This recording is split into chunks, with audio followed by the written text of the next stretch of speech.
नमस्ते सम्पूर्णमा अहिले चाहिँ म शङ्खसभाको सतीघाटमा आइपुगेको छु है।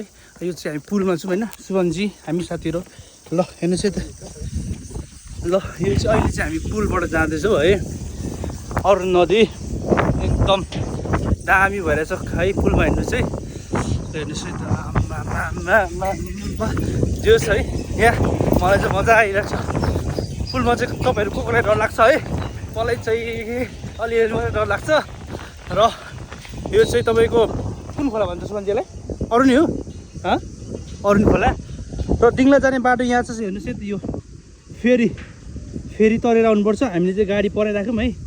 र डिङ्ला जाने बाटो चाहिँ यो रहेको छ। यो तपाईको तुमिनटार निस्किने बाटो रहेछ। हेर्नुस् है फेरि चल्ने पनि समय हुन्छ होला है। टाइममा ट्याक्क कति बजी निस्किन्छ हजुर। र यहाँ चाहिँ बोटिङ सिस्टम पनि रहेछ अरे। बोटिङको ल एकदम दामी भइरहेछ। हेर्नुहोस् है त अरू साथीहरू पर आउँदै हुनुहुन्छ। र हामी चाहिँ अब यहाँ के भन्छ मकाल रिसोर्टमा गएको। तपाईँहरू को आउनु भएको छ प्लिज कमेन्ट गर्नु होला है। एकदम मजा भइरहेछ। हेर्नुहोस् है त अरुण खोला माथि है। त्यो खोला पारी यो खोला पारी अहिले छु म अरुण खोला माथि। ल हेर्नुहोस् है त दामी छ दामी।